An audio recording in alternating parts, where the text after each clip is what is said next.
pessoal, aqui é o Domístico Life, sou sócio fundador da Soli Capital, sou gestor CGA. Estou aqui para explicar para vocês uma das operações que nós mais fazemos na Soli Capital e que eu tenho feito bastante ao longo da minha carreira, que é a operação de long and short. Anglicismos à parte, né? O que é uma operação de long and short? Long and short quer dizer comprado e vendido. Então, é uma operação onde você está comprando um ativo e, ao mesmo tempo, vendendo outro.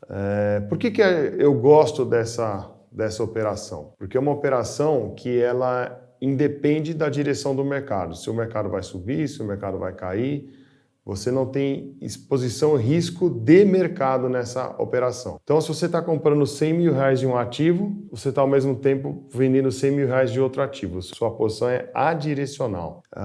Aqui na Soli Capital, nós somos uma gestora muito focada em automação, em valor relativo.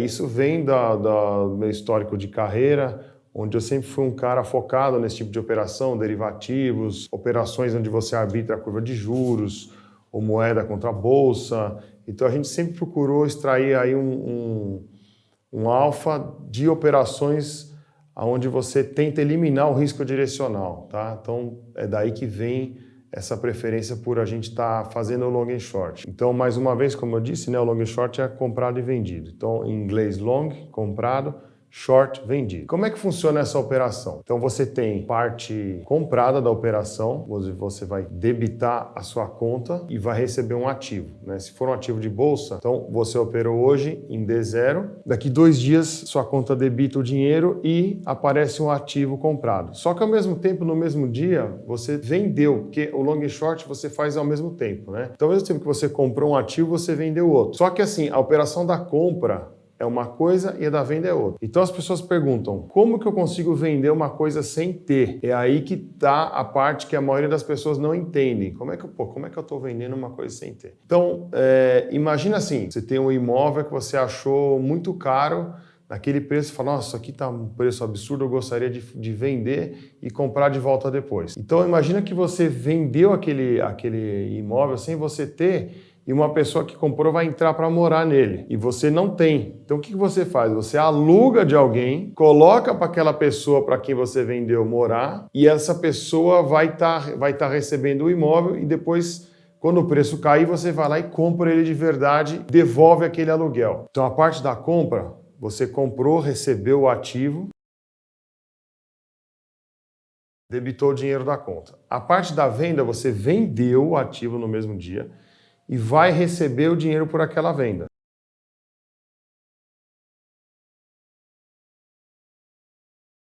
Então, assim, você vai ter um ativo comprado, um ativo vendido e o dinheiro, como você fez o mesmo valor financeiro, no dia da liquidação, provavelmente você vai ter um 0 a 0 ali, um diferencial muito pequeno, algum arredondamento, assim, mas o intuito é fazer aquilo no 0 a 0. Então, nessa operação, nós estamos tentando ganhar no valor do relativo de uma ação contra a outra. Vou dar um exemplo. Vou colocar aqui um gráfico. O valor do Itaú ON, ação ordinária, ITUB 3, contra o Itaú PN, ITUB 4, ação preferencial. Então, é o valor de uma dividido pela outra, tá? Porque é uma razão isso. Então, você está tentando ganhar dinheiro operando essa razão entre as duas ações. Uma hora ela sobe, uma hora ela cai. Porque cada ação tem uma curva de demanda e oferta que nem sempre anda junto. Você tem um fundo que precisa comprar, vender uma das duas, e aquele fundo vai entrar despejando aquela necessidade de comprar ou vender uma das duas ações por algum motivo, e aquilo distorce a curva de demanda e oferta das duas ações. Nesse momento a gente entra arbitrando. Então vou colocar de novo a figura aqui, vou marcar aqui um exemplo onde a gente entrou e saiu dessa operação. Vamos colocar também aqui o financeiro, o exemplo de quanto que a gente comprou, quanto que a gente vendeu, preço de saída, preço de entrada e o quanto que esperávamos de lucro nessa operação. Você pode colocar também o seu stop loss, se o spread for contra, o ponto onde você vai tomar lucro. E, geralmente, assim, essas operações têm que ter um racional econômico por trás, tá? A gente pode usar estatística, a gente pode usar, como eu falei, a gente está monitorando demanda e oferta, a gente vê uma distorção e a gente entra fazendo, mas geralmente tem um racional econômico por trás. Eu vou dar um exemplo de novo, né? Esse é um spread mais simples, que é você pega a Itaú ordinária contra a Itaú preferencial, o dividendo das duas é o mesmo. Então, quando você compra a ordinária, além de você ter o direito a voto, a mais do que a preferencial, se o dividendo é igual e a gente está comprando com um desconto que nem agora, o desconto está em quase 18%, se o dividendo é igual, teoricamente você vai ganhar 18% a mais de dividendo naquele período. Qual que é o problema dessa operação? Se o mercado continuar indo contra, você pode ter uma marcação negativa, o custo de aluguel da ponta que você está vendida. Então vamos explicar um pouquinho desse ciclo da parte vendida. Então aqui, conforme a figura, você vendeu, a parte vendida você vendeu sem ter, você recebeu o dinheiro, só que você tem que entregar o papel para a pessoa que comprou, no caso, a bolsa, né? Porque a bolsa centraliza todas as operações. Você vai tomar alugado de quem tem, vai pagar uma taxa de aluguel por isso e vai usar esse papel para entregar. Então, quando você olhar na custódia, se você estiver operando conta, uma carteira administrada, onde você vê direto a sua conta na pessoa física, você vai ver que você está vendido num papel. Quando você tomar o aluguel, aquela posição vai ficar zerada, porque você estava vendido, mas você pegou o aluguel, na custódia você zerou, matou uma coisa com a outra. Só que, efetivamente, você ainda está devendo aquele papel, você está devendo economicamente. Para efeitos de custódia, você alugou, entregou, então você agora tem uma chamada de margem por ter alugado esse papel. Porque quando você aluga, o papel passa efetivamente a estar sob a sua custódia, porque você precisava dele para entregar. Vamos lá, pessoal. Quais são os melhores momentos para se fazer um long and short? Então, quem acompanha muito esse tipo de operação, o operador ele está lá olhando aquele ratio entre um papel e outro, né, como a gente já mostrou para vocês, só que você pode colocar vários parâmetros. Você pode colocar uma banda de Bollinger, então assim, toda vez que esse par que está operando aqui numa média for 2 desvios padrões para algum lado, eu vou entrar arbitrando, comprando ou vendendo o par, né? Na verdade, a razão, o ratio entre essas duas ações. Então, se a razão entre elas está num preço de 0,85, ele desviar para 0,83, eu vou entrar comprando uma e vendendo outra, de modos que eu estou comprado nesse 0,83, nessa razão. Se eu fiz essa operação no 0,83 e o mercado voltar para o 0,85, eu vou ganhar 2 centésimos. Aí você faz a conta, vai dar um pouco mais que 2%. Tira os seus custos de aluguel da ponta vendida, emolumentos e corretagem, você vai ter o resultado da operação. Mas por que você gosta tanto dessa operação? Conforme eu já falei, o mercado ele é muito susceptível a coisas que às vezes você não está esperando. A gente agora se falou muito sobre eleição, política e tal, mas você pode ter uma guerra, você pode ter um evento inesperado. Então, quando você parametriza uma relação de um ativo com o outro, você está tentando eliminar esse tipo de acontecimento, às vezes é improvável, mas acaba acontecendo e você não está esperando, né? E aquilo impacta seu lucro. Então, a gente prefere usar parametrização, porque você consegue pelo menos estimar, isso aqui não deveria estar assim, essa razão não deveria estar em tal patamar, porque uma ação não deveria valer tão menos que a ação de outra classe da mesma empresa. Então, você consegue estabelecer ali uns limites, né? Lógico que no mercado tudo pode acontecer em crise de liquidez, aquele ratio pode distorcer muito, porque tem um fundo desesperado para sair de uma posição. Porque o que é uma crise? É um momento onde as pessoas pedem resgate dos investimentos todas ao mesmo tempo, né? Isso é uma crise. As crises são isso. Vou dar um exemplo assim de um long short icônico que eu fiz na minha carreira. Hoje em dia, por exemplo, pega as ações da Ambev. A Ambev só tem, aqui no Brasil, nós temos a Ambev 3, que é só a ação ordinária. Mas antigamente você tinha a Ambev preferencial, a MBV4 e a MBV3. Tá? Então elas tinham lá a relação onde elas operavam tal, e teve uma vez se eu não me engano, a ON tinha pouca liquidez. Geralmente as ações ON têm menos liquidez, porque elas ficam na mão dos controladores e eles não ficam, óbvio, né? Eles não podem ficar negociando isso no mercado. Então a ação fica lá guardada na mão de quem controla a empresa e o que sobra para o mercado negociar é menos, ela tem menos liquidez. E aí aconteceu dela sair de um índice estrangeiro que acompanha ativos brasileiros importante e os fundos que eram atrelados àquele índice precisaram sair vendendo essa ação ON, na época era Ambev. E aquele ratio que era, na época acho que era 1:1, foi assim, para 0,75. Então, nesse momento, todos os nossos alertas ali começaram a piscar, a gente comprou a ação ON, vendeu a ação PN. Então, praticamente uma operação com risco baixo, porque é a mesma empresa, mesmo financeiro. E quando esses fundos terminaram de liquidar a operação, a gente ficou comprado na 3 e vendido na 4. Aquele ratio ajustou de volta para 1:1, uma dessa para uma dessa. Só que a gente entrou a 0,75 para 1.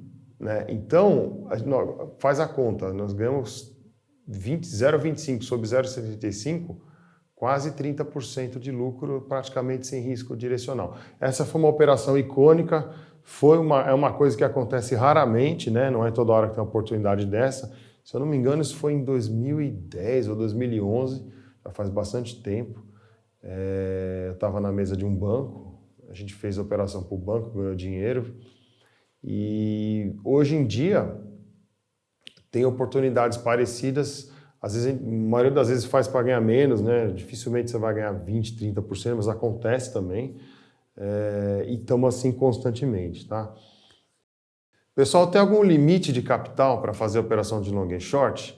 Teoricamente, não. Existem algumas taxas mínimas que você deve observar na parte de quando você for fazer o aluguel, seu BTC, tem que observar se aquilo não vai impactar muito a porcentagem da sua operação. Porque se você operou R$1.000 e vai pagar R$10 de mínimo no BTC, por exemplo, 1% da operação já foi embora. E aí, se você fez a operação para ganhar 1%, como é que você já gastou 1% numa taxa? Então, não faz sentido. Então, essas coisas você tem que observar. Ou talvez a corretagem se é fixa, se é variável, é isso. Tem que pensar, tem que planilhar e respeitar isso.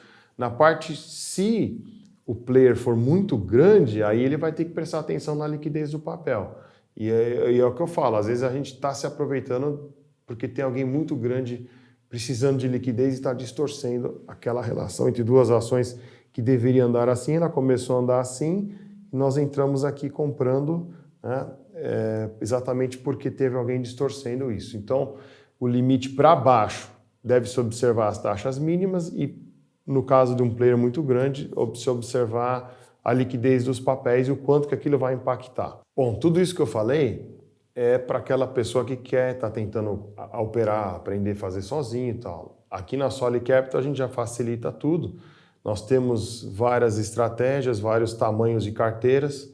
Um dos adicionais de carteira que a gente vende, que é o long and short, vai ter o seu tamanho mínimo, dependendo do perfil do cliente, porque, lógico, a gente tem um trabalho operacional para fazer isso, mas graças à nossa automação, nós já conseguimos oferecer esse produto para vários clientes ao mesmo tempo, né?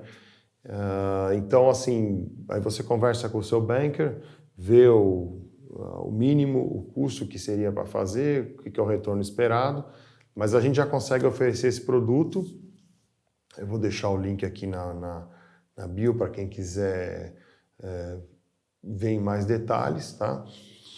Então vamos lá, pessoal. Os 3 principais riscos da operação de long and short. O primeiro, que é o mais óbvio, é você fazer a operação e o mercado ir contra. Você comprou um ratio a 0,85, fez a razão e 0,85 foi para 0,90, você está vendido e você perde aqueles 5 pontos.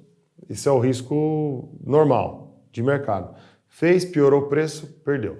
Primeiro. O segundo é você está com a operação montada e está pagando aluguel na parte vendida, o tempo está passando, então o tempo é um risco, né? O tempo vai passando, vai acumulando a dívida, esse é o segundo risco, porque você paga aluguel na parte vendida, e o terceiro risco é você não achar aluguel dessa ponta vendida que você fez. Ou você pode já ter alugado e a contraparte pediu o papel de volta, você não consegue mais ficar vendido e você pode ter que zerar mercado tomando um prejuízo. Então, esses são os 3 principais riscos.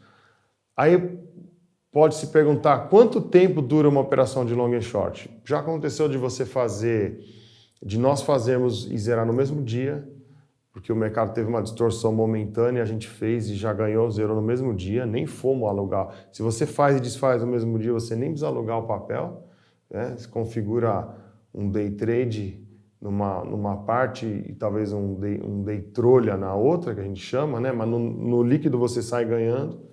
Ou já vi long and shorts que dura assim 1, 2 dias, eu já vi durar quase um mês. Como o tempo é um fator risco para a operação e custa, a gente evita operações que vão durar mais de 1 ou 2 meses, tá? Pode acontecer se a oportunidade for muito boa, mas o tempo é um risco a se considerar. Então, o ideal é que essa operação não dure muito tempo. Bom, na operação de long and short, muitos perguntam quais são as melhores duplas de ativos. As melhores duplas, na minha opinião, são as que são mais fáceis de parametrizar.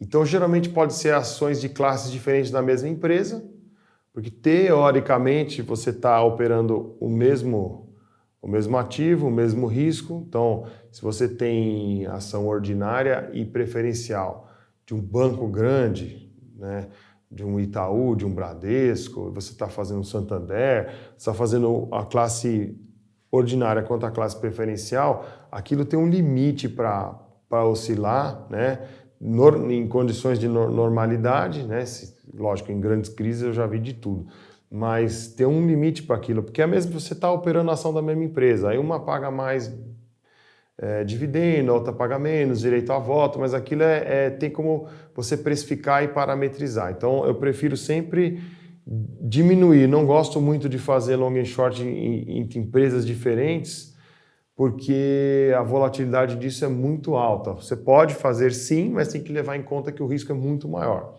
Outro tipo de long and short que a gente gosta é o long and short entre a curva de juros, são prazos diferentes, acontecem também distorções, o Tesouro está fazendo leilão e distorce uma parte da curva, você consegue nos derivativos, no mercado futuro de DI, comprar e vender prazos diferentes, também é um long and short, é um tipo de long and short.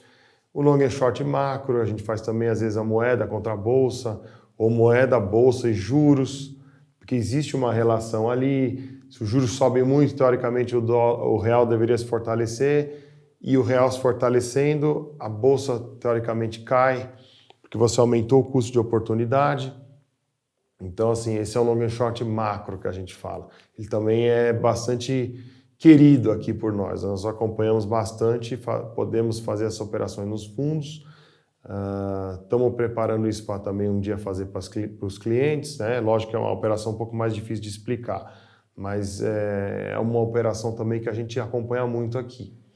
Bom, pessoal, agora nós vamos ver um exemplo prático de uma operação de long and short. Vou pegar um valor de R$100 mil para facilitar aí as contas e nós vamos simular entrando na operação e calculando os resultados, ok?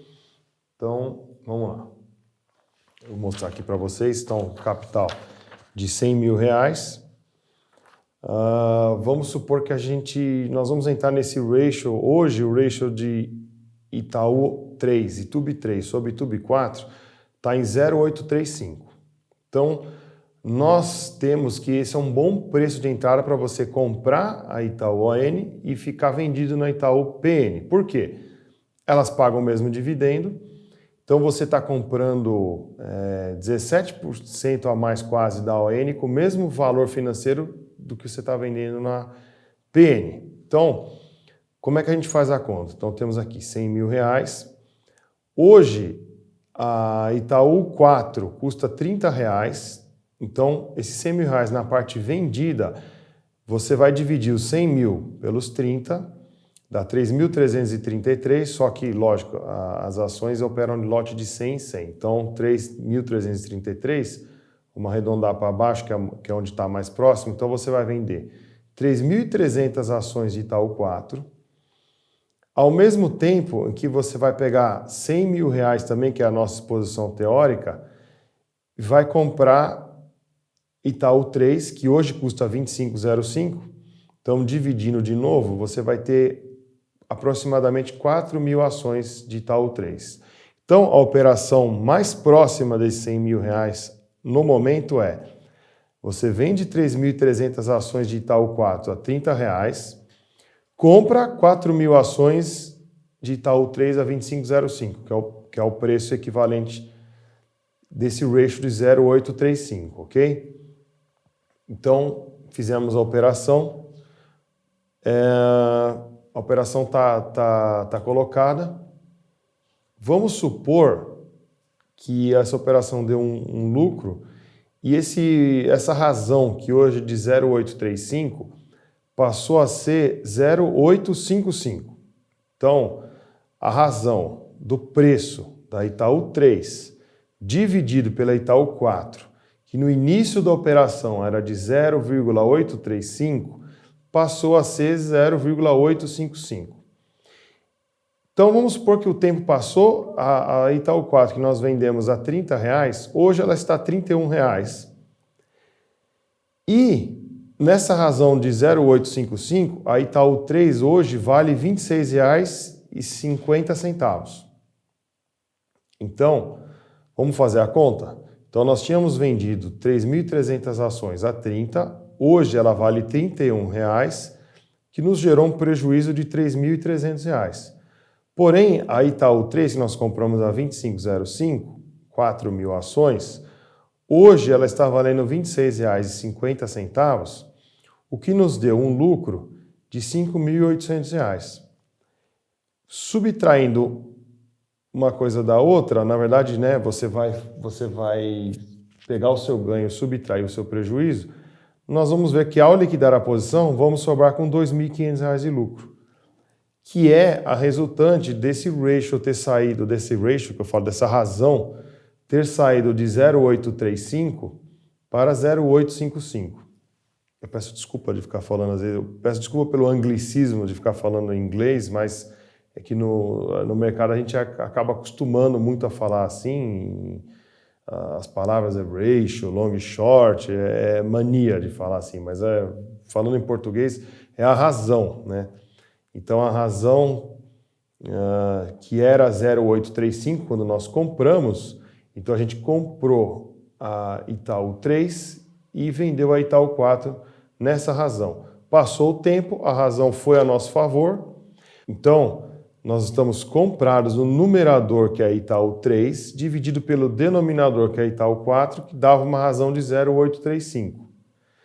Passou o tempo, a operação veio a nosso favor, o numerador cresceu mais do que o denominador, então o numerador agora vale 0,855 do denominador, que equivale a esses preços que eu expliquei. Então, as duas ações subiram de preço, mas a que nós estamos comprado subiu mais do que a que nós estamos vendido. Traduzindo em termos matemáticos, o numerador se valorizou mais proporcionalmente do que o denominador. Então, o lucro que nós tivemos é o equivalente da diferença das duas razões multiplicado pela exposição teórica, né, o notional, na verdade, a exposição teórica de 100 mil reais, que foi a exposição que nós iniciamos a operação. Então, vamos supor, o cliente topou, vamos supor que ele tenha R$1 milhão em capital, e ele decidiu que ele vai fazer essa operação em 10% do capital dele. Então, são 100 mil reais. 100 mil reais ele vai comprar de uma ação e vai vender 100 mil reais da outra, na esperança de que aquela razão evolua ao seu favor. E quando ela evoluiu, como no nosso exemplo, ele auferir um lucro de R$ 2.500. Deveremos subtrair daqui os custos de corretagem, emolumento e aluguel. No caso de uma ação muito líquida como o Itaú, geralmente esse aluguel ele é barato porque tem muitas fundações, fundos, tem essas ações em carteira e não pretendem vender. Então você tem aí um suprimento de aluguel nesses papéis, porque o fundo que sabe que ele não vai vender aquela ação, ele pode dar alugada e tomar de volta depois tranquilamente, porque ele não vai vender a ação no meio do caminho. Tá? Eu estou há quase 3 décadas no mercado financeiro. Eu gosto muito dessas operações de long and short. Nós da Soli oferecemos esse produto aos nossos clientes. Vou deixar o link para quem tiver interesse. Espero ter contribuído com vocês. Obrigado e até a próxima.